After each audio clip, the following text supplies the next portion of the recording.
right, we're back in the studio, and dude, we have not recorded in the studio live with our guests in quite some time. So Been a while. I almost feel like I forgot how to do this. This is going to be great. I hope so. Well, it's going to be great because with us today is Mark Podlosky, affectionately known as the Land Geek, local here in our market, and someone who's well known in the investor community. I'm excited to get to know you, Mark. Thanks for joining us, man. David, Joe, thanks so much for having me. I'm honored. Oh, man. Well, we're honored to have you. And so take us back before the Land Geek. Who is Mark, and, how'd you get here? Okay, so we're going to rewind the tape 22 years now. And I was a miserable, micromanaged, 45-minute commute to work and back investment banker, specializing in mergers and acquisitions with private equity groups. And it got so bad for me that I wouldn't get the Sunday blues anticipating Monday coming around. I'd get the Friday blues anticipating the weekend going by really fast and having to be back at work on Monday. So my firm hires this guy, and he's telling me that as a side hustle, he's going to tax deed auctions. He's buying up raw land, pennies on the dollar. He's flipping them online, and he's making a 300% return on his investment. And I'm looking at companies all day long. And a great company, has 15% EBITDA margins or free cash flow. Average companies, 10%. And I'm looking at companies all day long, less than 10%. So of course, I don't believe him. So I've got $3,000 saved up for car repairs. He takes me to New Mexico. I do exactly what he tells me to do. I buy 10 half-acre parcels, an average price of $300 each. I flip them online, and they all sell for an average price of $1,200 each. It worked. 300%. So I took all that money, went to another auction, and again, this is 2000. No one's in the room at these auctions. I'm buying up lots and acreage for like nothing. Over the next 6 months, I sold all that property, and I made over $90,000 cash. So I go to my wife. She's pregnant. I say, honey, I'm going to quit my job and become a full-time land investor. I bet that went over like a lead balloon. Yeah. And she's like, absolutely not. So I said, okay. So it took about 18 months for the land investing income to exceed the investment banking income. And then I quit. I've been doing it full-time ever since, and I absolutely love it. So I've got to ask, what stuck in your head, and what was the mindset around like hearing something that had such great return? And you trying to position that in your investment banker like framework, wait, how is this possible? Where you were willing to actually listen and travel to New Mexico with him. I mean, there must have been a lot of things saying, no, don't do it. Yeah, it was so crazy. I thought, well, how do I rationalize this, right? So when I put on my investment banker cap, well, first of all, I thought, what's the worst thing that can happen, right? So, and I actually walked this out with my wife. I'm like, okay, worst thing that can happen is I can't sell the land I buy. And then what do I do with it? I'll barter with it. Maybe I'll get free haircuts for a year. Maybe the dentist will give me some free dentistry, right? So there's something I can do with it. And I'm like, honey, it's not going to take up any room in the garage. All it is a piece of paper, right? It's not like a house. There's nothing to maintain. There's nothing to protect. There's nothing to update. It never goes out of style. So it can't be destroyed. What's the problem here? Let's do it. So that's how I walked myself through it. Like, okay, the worst case scenario, not so bad. I own an asset that lasts forever. So that's awesome. And so that's back in 2000. So, and we're going to get into the mechanics, and you're going to teach us the A to Z of all of this. And I know you're going to make Joe and I go out and buy land right after this, which is fine. But before we get into that, like that was back in 2000. So kind of give us kind of an overview of where you went. Your income exceeds your investment banker income. You leave that world and you start doing this full time. I mean, you've gone through a market cycle. You've seen a lot. Yeah, I actually wrote a book about it called Dirt Rich. So I actually walk people through this entire journey and what happened to me. So basically, anyone could have made money in real estate from about 2001 to 2006, right? Anyone could have done it. And I was that dumb anyone. So I had Parkinson's law of money. So the more money I made, the more money I spent. And, my wife didn't work. So I had a big house, luxury cars, 3 kids, private school. I had a full-time nanny. I had a full-time housekeeper. I mean, it was crazy. And then all of a sudden, we all know what happens in 2008. We've got the Great Recession. Now, my company, Frontier Properties, is still profitable during this time, but half my income goes away. Let's say, like, I really felt it in 2010. So we're kind of on the long tail of real estate, where commercial and residential are getting hit. It takes a little bit of time for the land to finally, feel it. So I really felt it in 2010. And so I'd never been through a real estate cycle. I wasn't really saving money the way someone responsible would save money.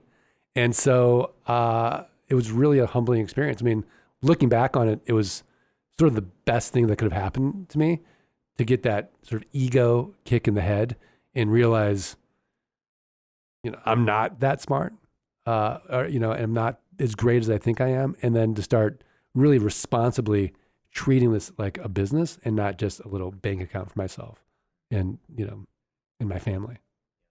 So this is the All In podcast. And so, I mean, you had that move where you pushed the chips in, all in on this business. And what was it like? There must have been something about land specifically that just really lit you up and got you going. Like, why this asset class? Obviously, it's what you started with. It's for me, like, I have no business owning a home. Like, I've got the handyman on, speed dial. So really, for me, it was really simple because I have sort of I like automation and systems and processes. And this was simple for me to understand, like, oh my gosh, I can do all this data online. I can sell it online. And then I've got to the point where I can have my due diligence done online. I don't even need to go even see the piece of property anymore. So for me, it really just was like this one-time sale. And then I get this passive income every single month without any headaches that, my friends would have traditionally as landlords and, rehabbers and that type of thing. So it just kind of fit for me. Well, I have to ask one other question too, and this is kind of unrelated, but back in 2000, and forgive me if this is dumb, but how were you selling this stuff online? Like, what was out there in 2000? So in 2000, I was doing eBay auctions with raw land. What? Yeah. Interesting. Yeah. Do they? Can you still do that on eBay? I think people still do it. I don't recommend it. I don't teach it. I mean, I guess if you got a property you want to liquidate, you could maybe put it on eBay, but there's better ways to sell it now. Very interesting. Okay, so I want to dive into the mechanics. I want you to approach Joe and I as investors who have primarily dealt in single and multifamily properties our whole lives, and you're now going to convince us why we should choose this asset class. Is that okay? Yeah. Okay. So I'm gonna walk you guys through it. So I'm gonna pretend that you guys own 10 acres of raw land in Texas, and you guys own it together, and you owe $400 in back taxes. So you're advertising 2 important things to me. Number one, you have no emotional attachment to this raw land. You guys are in Arizona, the property's in Texas. And number two, you're financially distressed in some weird way, because when we don't pay for things like our property taxes, we don't value them in the same way. As a result, the county treasurer keeps sending you guys notices saying, David, Joe, if you don't pay your property taxes, you're going to lose this property to a tax lien or a tax deed investor. So all I'm going to do is look at the comparable sales on your 10-acre parcel in Texas. I'm going to take the lowest comparable sale. Let's just use easy math. Let's say it's $10,000. I'm going to divide by 4, and that's going to get me what Warren Buffett would call a 300% margin of safety. So I'm going to send you guys an actual offer of $2,500 on your 10 acres of land. Now you guys accept it, because for you, $2,500 is better than nothing.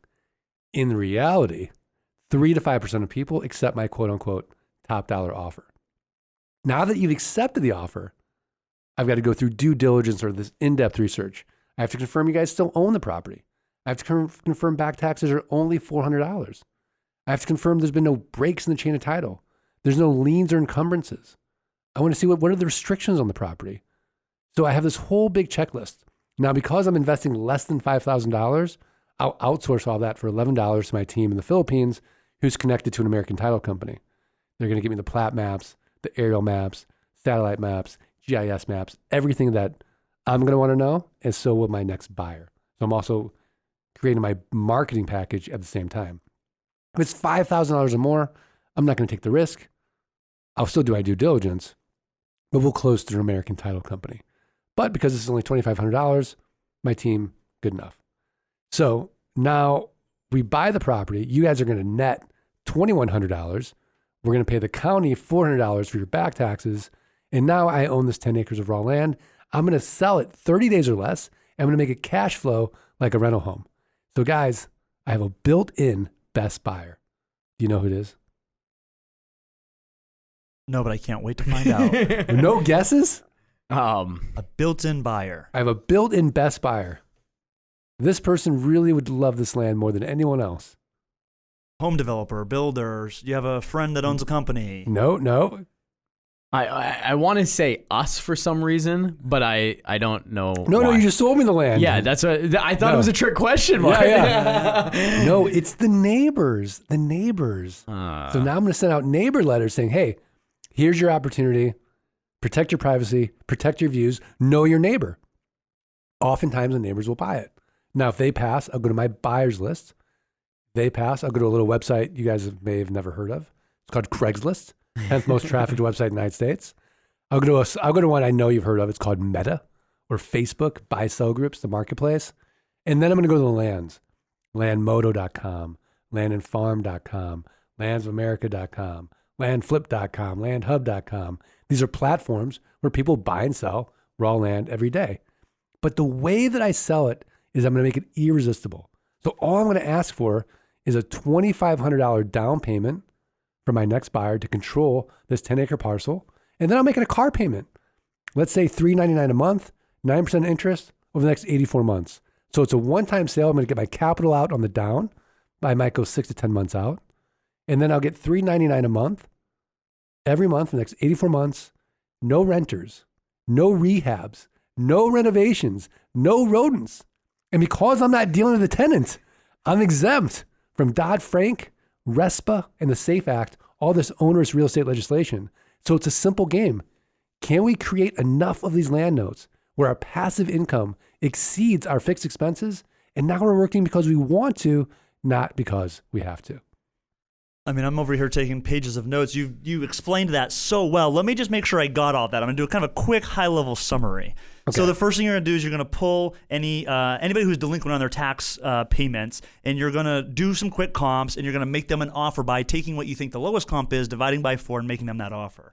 You'll do your due diligence, and then within 30 days is your target timeline to get the property sold, going first to neighbors. Correct. Which is phenomenal. And then you're going to get your cash investment back by making that amount equivalent to their down payment. Correct. And then you're going to finance the rest of that sale. Correct. I love it. It seems too simple.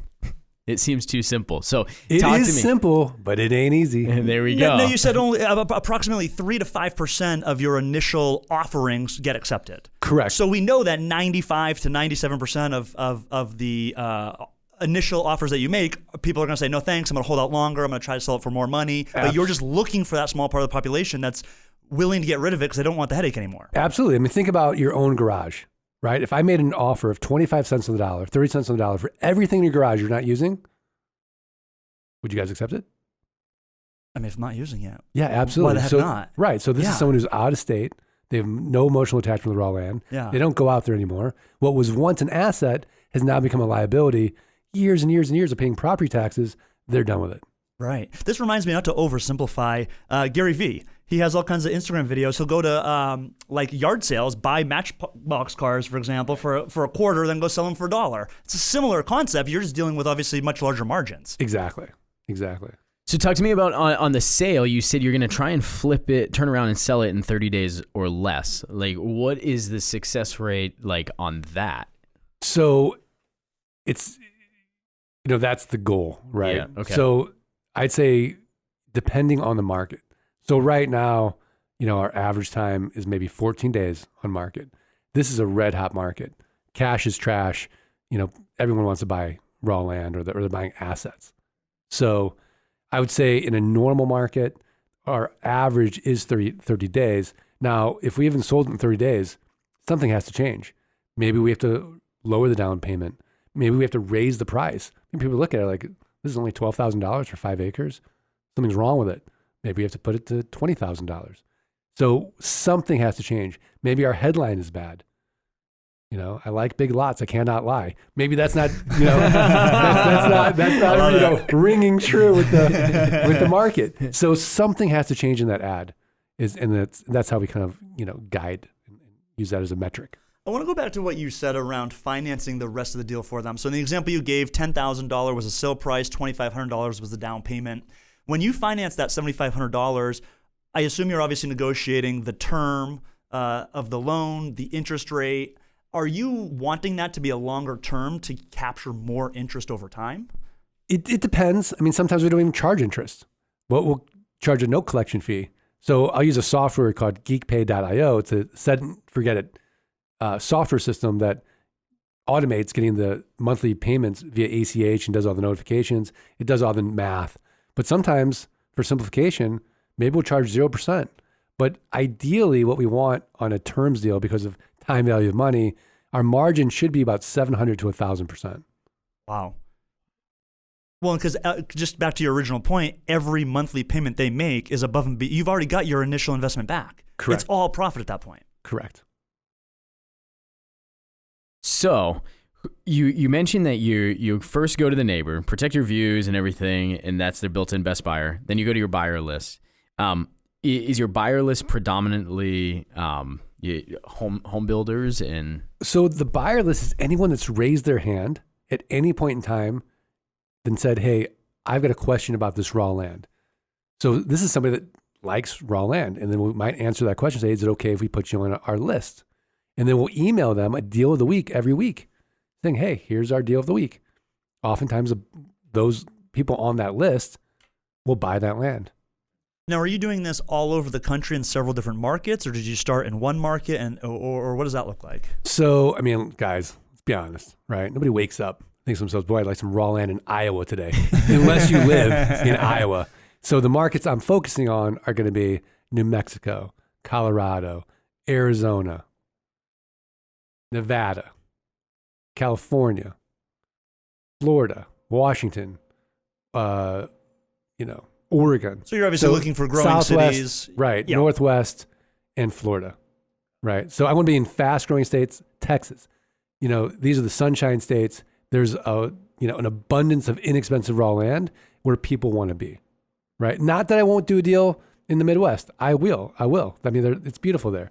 But predominantly I'm looking at those areas. So before we move on from this topic, I want to ask you a little bit more around the diligence phase, especially when you're going into a market that you don't actually live in. That's exactly where I wanted to go. How deep are you going in to look at the growth of that city, employment versus unemployment, average household income? What other metrics? You guys are so funny. You guys are so commercial. I'm not going to bestplaces.net and doing my research, right? I don't care. I want to buy any asset 25, 30 cents on the dollar. I don't care if that county's growing. I don't care if that county's declining. I don't care about the median. I don't care about any of it, right? All I want to know is there a market? So how do I know if there's a market? Well, if we're going to go fishing together, right? And there's a bunch of boats. Let's say there's 20 boats on one bank. And they're all catching fish. And there's 2 other boats on the other bank. They're not catching any fish. I'll be that 21st boat, and I'll get in there and I'll start throwing out my line. Right. Because that's where the fish are. Got it. So you want to go where the land investors already are. Right. Now, someone like me, maybe I'll be a trailblazer. Let me spend the money and find a new market. But as far as due diligence, I have a very simple philosophy in life. I can always make more money. I can't get more time. So I'll hire somebody for $50, local Craigslist gig. I'll give them the GPS coordinates. I will double check that they're there using an app called What 3 Words. So they'll go out there and they'll give me the 3 words of those GPS coordinates so I know that they're close. I'll have them fill out my due diligence checklist. Where is anybody dumping property, right? What are the neighbors doing? How far from the nearest services? How from the nearest hospital, the nearest Walmart, the nearest McDonald's? What are the roads like? How difficult was it to find this property? Is anything gated? Take pictures, shoot video. So for $50, I've just saved myself a trip. Because once you get out there, it all looks the same anyways. So if you're buying a property out of state or even in state for that matter, you're throwing up a Craigslist ad, you're looking for somebody that you can hire for $50. They're going to go do your diligence for you using your checklist, answering your questions, and then you're just reviewing the data and making a decision. Exactly. Great leverage. So what are some of in the due diligence period, what are some of the things, you just threw out a bunch of the questions, what are some of the other things that you need to look for from like a zoning perspective and things like that? Or is that a commercial question too? Of course, you guys are so commercial. I'm thinking highest and best use and all kinds of highest stuff. and best use. I don't care. There's a highest and best use for every piece of raw land. Right. In Florida swampland, you know what the highest and best use is? Shiitake mushrooms. There's a pig for every barn. I've done this over 6,000 times now. I've never been stuck with a piece of raw land. That was going to be the next question. So it's just, finding the right person, the right price. That's it. So yeah, I mean, most of the property is going to be zoned residential or, agricultural and residential. Now, you mentioned you've never been stuck with a raw piece of land, meaning you were always able to sell it. Have you ended up in the situation where whoever bought it from you wasn't able to continue making their payments and you had to actually go foreclose and take the land back? So about 10% of the time, we use land contracts. We don't use deeds of trust. So there's no cost of foreclosure. 10% of the time, people will default on their note. So they've lowered our cost basis now, or it's all profit and we will just resell that property to another land investor whom will then extend out our return on investment. Can you maybe expand a little bit on those land contracts versus a deed of trust and explain a little bit more in detail the benefits of doing it the way that you just described? Yeah, so a deed of trust is a traditional way of doing a contract. So when we buy a house or a commercial building, that the deed then goes into our name, and now there's a lien associated with it with, let's say, the bank. Now, a land contract means that that asset stays with the owner until you pay off your promissory note. So the problem with land contracts, historically, like you wouldn't want a land contract, for example, if you're at your house, is that if I sold you my house on a land contract, there's really no way to know if I sell it again on a land contract to somebody else. So that's the risk, and that's why attorneys don't like land contracts. But why is it called a land contract? Because for a lot of times, it's the only way you can sell a piece of raw land. And so it's done more traditionally with land. And just to emphasize the point there, when you use the land contract, if they do default in the payments, you're not having to go through any sort of judicial proceedings or spend any money on attorneys. You're just getting... I send a certified letter saying you have 30 days to cure your default. They don't make the payment. They don't cure. And we resell the property, get a new down payment. We get a new monthly. So if you don't mind me asking, you use the $10,000 example, and obviously starting in the lower margins would be a great place for a new investor to sort of get their feet wet. How much have you scaled this operation? Do you look for more quantity of lower dollar amounts, or are you now at the stage where you're looking for more valuable land in more desirable places? Right. So at my level, we're still opportunistic, right? So like last month in our niche, we spent like $1.2 million on raw land. That's a lot. Last month. Right. I'd say that, the people that we teach, they're probably spending on average maybe $10,000 on land a month. So it just depends on your budget and what you want to go after. Right. So I like to do larger deals, and nothing wrong with it because I have the capital to do it. But if you're first starting out, I start out with $3,000. I got clients who start out with $500. So it really just depends on you and your budget. But the market is so big. There's billions of acres of land available in this country. You, me, a million people could be in this niche. We're all going to run out of money before we run out of deal flow. And there's no big money in this game. There's no private equity groups. There's no hedge funds. So it's just a bunch of cottage industry players buying up raw land. Very interesting. So you're talking to someone now. You've convinced them that they should definitely get into this. They have a little bit of money they want to put up. What's their very first step? Their very first step is getting educated. They need to learn, about the market, the pricing, the marketing, how to sell it. That's their first step. Wonderful. And what obviously you have tons of resources for that. And so what have you put out in particular? I'd love for you to point listeners there. Yeah, so we have training all the way from free do-it-yourself training all the way up to one-on-one coaching. So, all right. So, I mean, I'm just excited to. Well, I want to learn more a little bit thing. about what you just said, the training and the coaching. So you're saying that I can access your content to get some free training, and then there's probably some paid training, and then I can work with you or one of your other successful people and actually have a coach/mentor. Yeah, absolutely. Right. Tell us a little bit about that company. Where do we find it? What's it called? So if you just go to thelandgeek.com, that's a great place to start. And there's a free course. That's all right in there. It's right in there. So, Yep. If you just want to learn how to double your money, 30 days or less, I got a free course called wholetailing. So you buy wholesale, you sell at retail, and that's thelandgeek.com/quick deals. And, I have a very simple mission in life. Very simple. I want to get everybody out of what I call solo economic dependency, which means if you're personally not working, you're not making any money. Because I think that once we get to the point where your passive income exceeds your fixed expenses, then you've removed this big bucket of stress in your life that we call money. And what do couples fight about the most? Money, right? Sex, the kids. I can't help you with the other two. But I make the argument that once we eliminate that money stress, people can really move up Maslow's hierarchy of needs into self-actualization and do what they really want to do in life and really find their deepest purpose and find their deepest meaning and really find what is most fulfilling in life, which is going to be their relationships. But time in and time out, I find people who are working jobs that they absolutely hate, just like I hated, and this is their way out, is an easy escape. I shouldn't say easy, a more simple escape. I mean, you've obviously done a lot of work on yourself in order to even be able to eloquently put that how you just did. I mean, talk to me. I'm curious if you'd share with us some of your biggest failures as you've gotten into this business and just over the last 20 years as you've been, mastering yourself. What are some of the areas where you failed? Yeah, I mean, it's a great question because it's like I fail so much. It's like too big a question. I mean, some of the biggest failures, personally and professionally, I'd say, professionally, I did a deal in Western Pennsylvania.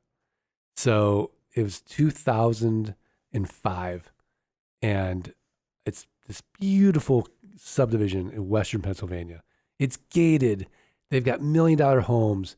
They've got 3 lakes. They have 2 PGA rated golf courses. There's a restaurant. I'm falling in love with these lots.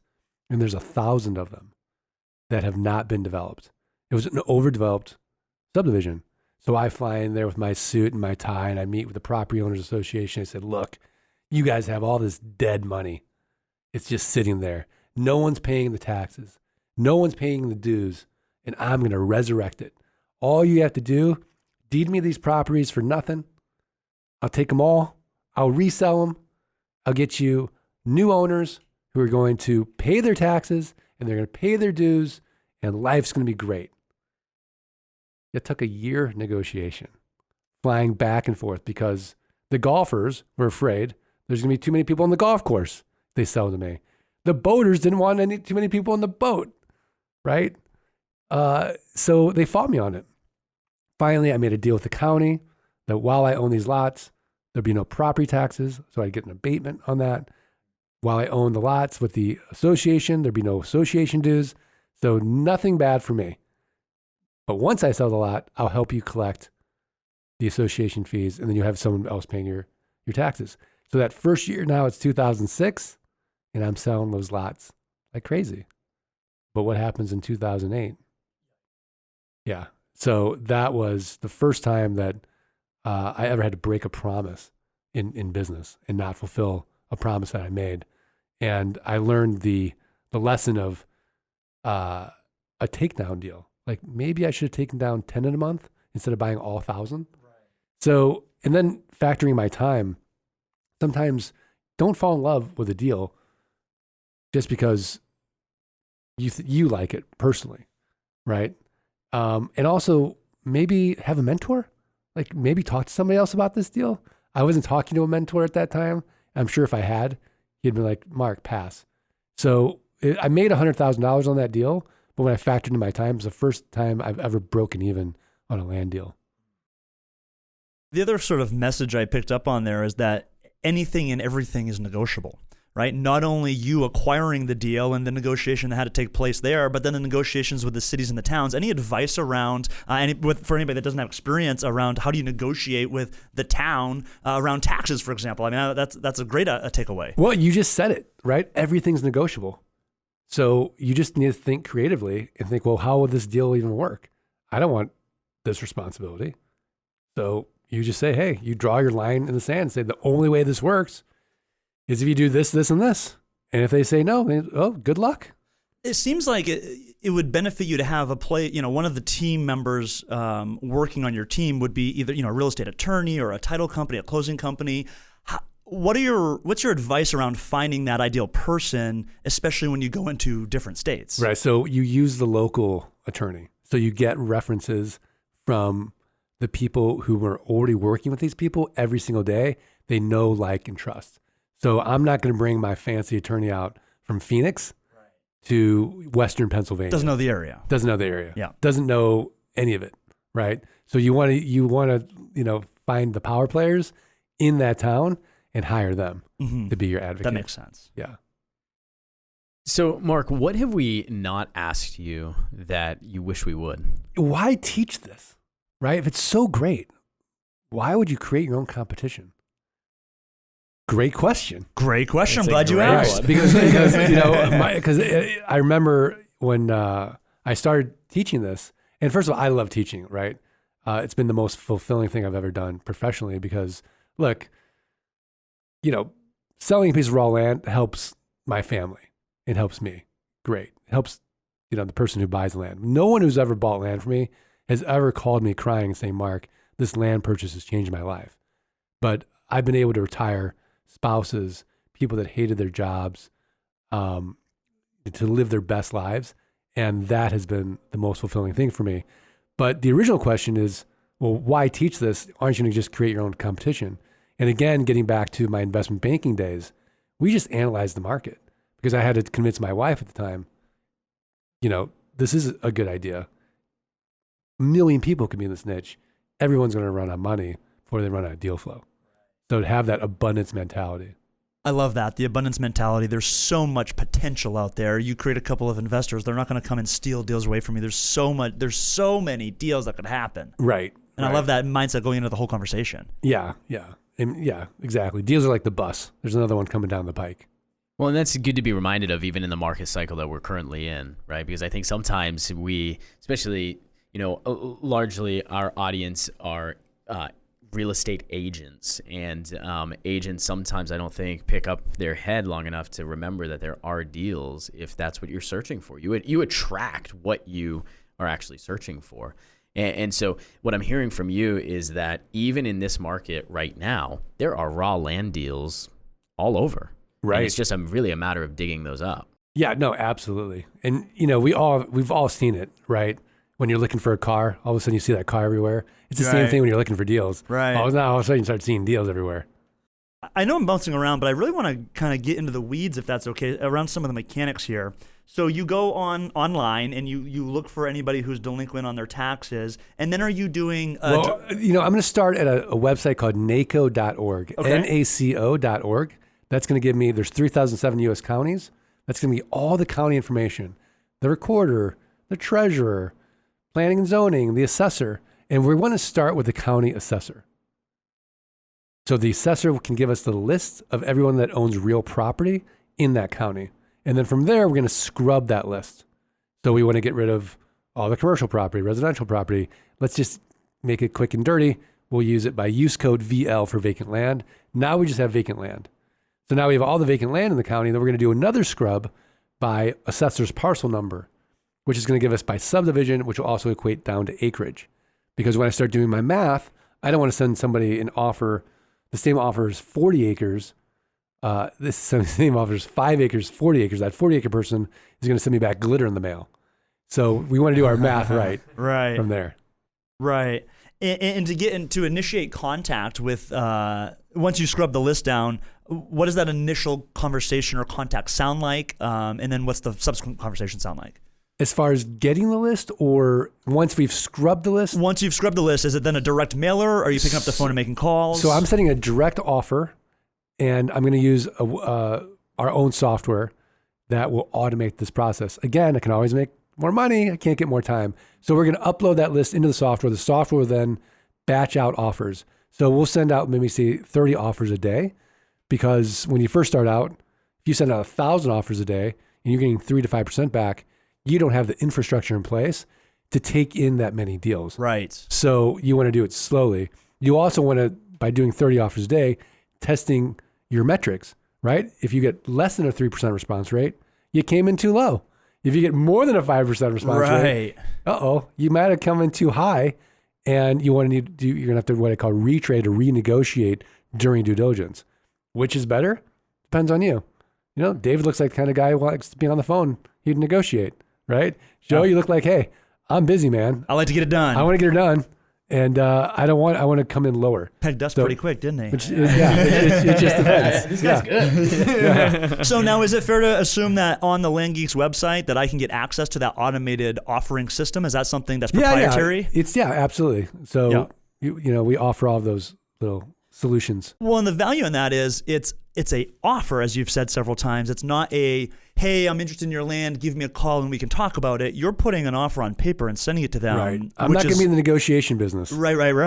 Yeah. And that's a big distinction between a direct mailer and the technology that you've built here. Right. So I don't want to be like the housing people say, I'm interested in buying your house. Well, I'm interested in selling my house. Now we're in a negotiation. So let's say, you send them the offer. They accept the offer. So is that going through the system as well? How are you tracking then people that are interested? That's going to go through the same software. So when so we have something called an intake manager.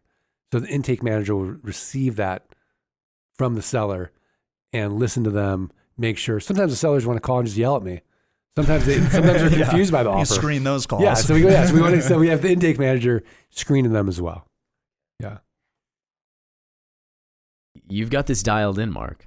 I've been doing this a long time. I need to go check out this website. 6,000 is 6,000, yeah, and counting. That's amazing. Yeah, awesome. So where do you see your business going next? Well, we want to help as many people as possible. So certainly, the Land Geek, we want to help as many people as possible. I want to grow that. I've got my next book out, coming out soon, called Dirt Rich 2: The Next Plot. And that's going to teach people. It's a good fun. Yeah, it's going to teach people how to scale their land business. And because the last thing I want to do is create another job for somebody and do that. So that's something I really want to work on and help people with. And as far as, frontier properties and the investment side, I want to just keep buying dirt and selling dirt. I absolutely love it, and helping people all along the economic spectrum.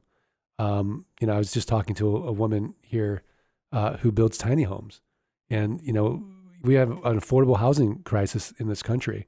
And so to sell land and tiny home packages might be something that, we could be considering in the near future as well. Man, well, talking to you, you are able to distill all of these things, and it's not easy, but you've been able to really simplify it, and I really appreciate you doing that for our listeners. I want to transition us into the last segment of our show, which is 3, 2, 1 action. It's the same 3 questions we ask every guest. So you're in the hot seat. You ready for this? I'm ready. Lots of times you have guests on your podcast, and you're putting them in the hot seat. I love putting my guests on the hot seat. It's great. So it's only karma that I should be put back on the hot seat. Perfect. Joe, question 1. Yeah, Mark, who's the one person that has had the biggest impact on your business and why? So the person who's had the biggest impact on my business and why is me. It all starts with me, right? So I like to use the analogy or the metaphor of, if you owned $1 million racehorse, how would you treat it, right? Well, you'd run it, right? But not too hard. You'd feed it nutritious food. You'd make sure you got plenty of sleep, right? Well, we are that $1 million horse. So it all starts with us. And if we're not taking care of ourselves first, then we can't take care of anyone else, including our business. That's a great analogy, and it goes right back to what you said. Step number 1 is education. Yeah, you've got to learn the trade, because that competence is going to lead to your confidence to go pull the trigger. Right. Absolutely. Question number 2: what has been the most influential book on your business and why? So Other than buy dirt and buy dirt too. Right. So on my business, I tell you what, guys, you're going to laugh, but I always recommend 2 books that I think can be transformative for people. It's The One Thing and The 12-Week Year. Yeah. You combine those 2 books, you're going to be a powerhouse. I absolutely love it, and our listeners are so familiar with The One Thing. You mentioned off air, you recently had Jay Papasan on your podcast. Yeah, correct? he was great. That's awesome. So you guys are definitely going to want to subscribe to all of Mark's podcasts and make sure you check out that episode. All right, third and final question, Mark. As you know, this is the All In podcast where we encourage our listeners to take what they've heard here today and go put it into action. So what should our listeners go do right now today to go begin moving forward if this is something they'd want to add to their portfolio? Yeah, I would say, the best way to learn is by doing. And take the free course. Go to landgeek.com/quick deals and see if this model even resonates with you. I know that's what I'm going to be doing this weekend. Yeah, I think we're going to have a little party at your place. Land Geeks party. There we go. There you go. I'll bring the hot dogs and burgers. So, Mark, this has been awesome. You've mentioned several resources today. I want you to tell our listeners, and maybe it's just that course that they need to go to, but where can our listeners find more of your content and get more great information from you? Yeah, I think the best place to start is just thelandgeek.com. Thelandgeek.com. Very cool. Well, thank you so much for investing some of your time with us today. We really appreciate it. I've learned a ton. Yeah, me too. You definitely accomplished your mission. You told us you were going to convince us, and I think you have. All right. Nothing makes me happier. Thanks, guys. Absolutely love it. Guys, this has been another episode of the All In Podcast. As always, go play All In. Hey, guys, thanks for listening to this episode of the All In Podcast. We want to invite you to find all of today's resources from our show page at aipodcast.co. We also ask that you take just 1 minute to leave us a review on iTunes or wherever you get your podcast. This is how we grow and how we're able to bring you the best content each and every week. Now go play All In.